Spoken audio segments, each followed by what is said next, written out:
And that was my initial reaction because I just want your thoughts on like the actual cost they paid to get Rudy Gobert. But when you look at what the Timberwolves gave up for Gobert, when you look at what Atlanta gave up for Murray, and then Cleveland for Donovan Mitchell, the fact that it was these three teams from, they're all like good markets in their own sense, but like they're non-flagship markets. And the fact that they were this aggressive as a fan of whatever team, you should want that because you should want more than a handful of teams to act this aggressively. And you should want the sort of, mystery that comes with, holy shit, Cleveland came out of left field and just traded for Donovan Mitchell, or Minnesota was flirting with the idea of giving up a lot less for Miles Turner and then said, fuck it, let's give up everything for Rudy Gobert.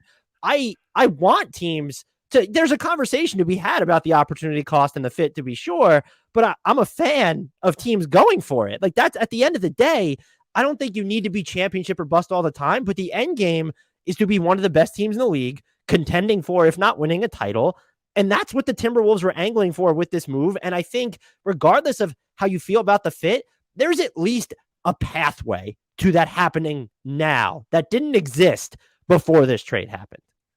Yeah, and I think, I look at and I think you just talk about like how much it excites these fans that, especially in Minnesota, that have not been, this excited in so long. But then, you think I'm not going to sit here and tell you that LeBron James going to the Lakers was bad for the NBA. It's probably been great for the NBA. They also won a title. So it's actually undoubtedly good for the NBA, but it's also great when these non-traditional markets have something, fun to be excited about. I don't really know the last time that, a team like the Cavaliers, were independent of LeBron exciting, but now they are, Elo days, maybe. I don't know. Yeah, I think Mark Price was probably still on the team. It wasn't when, overweight Sean Kemp was on the roster still. No, but yeah, I think you're right. In general, it's cool when all these, different fan bases from these teams that we're not as familiar with are give us something to be excited about. And, it just adds intrigue to the rest of the league. And so ultimately, what did you just make of what they actually gave up to get Rudy Gobert? Did that take you back?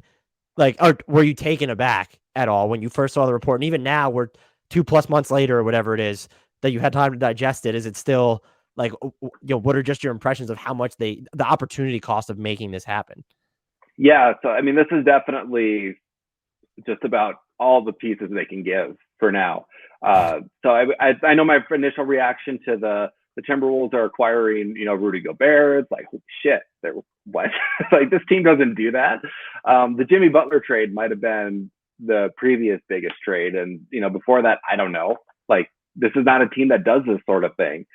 So that was interesting. And then I know I was talking to some people on Twitter, before waiting for, the deal to come out, more details about the deal to come out. And it's okay, the players like Malik Beasley, kind of useful, but frustrating. I'm not upset that I don't have to watch him and Ant on a 2-on-1, look up Ant streaking to the basket to pull up for a jumper. I don't need to see that again. But he's a useful rotation player. Jared Vanderbilt, we like Jared Vanderbilt. But do I trade him? I trade him for Rudy Gobert every single time. That's not really a question to me. So there's really, and I know they can walk Kessler, but these are not guys that stop me from acquiring Rudy Gobert. No question. But the picks definitely took me back.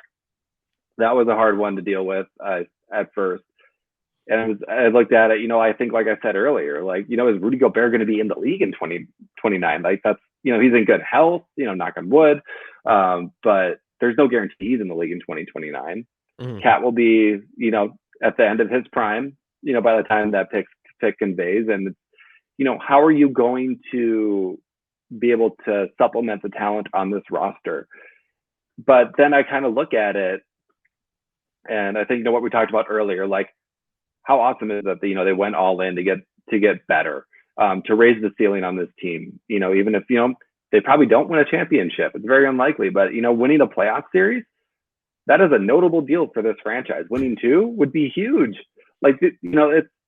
It's okay to be very good to great sometimes. And you know what? You stay good, you keep yourself competitive, and a little luck in the right matchup, you could find yourself, maybe stealing a series that you shouldn't have. I'm not saying, they could eventually win the championship with this. I generally, I don't expect the Minnesota Timberwolves to be a championship team, but you never know how far they can go with this sort of thing. And I mean, and what a ringing endorsement of the rest of the locker room too, where you have a guy like Anthony Edwards, who that some people might could look at and be like, oh man, if he was in LA or New York or Miami or wherever, he could be he'd be the biggest star in the league. But then for them to be like, yeah, we think you're going to be so good right now. We are willing to trade all this to get this guy to help make this team even better because we know that you're going to be just as big of a part to take that to the next level. And there's definitely a lot of faith too in some of the guys down the roster, I think, to get better. I mean, I was thinking about it before I came on. This is probably one of the first iterations of the Wolves that has actually drafted and developed players.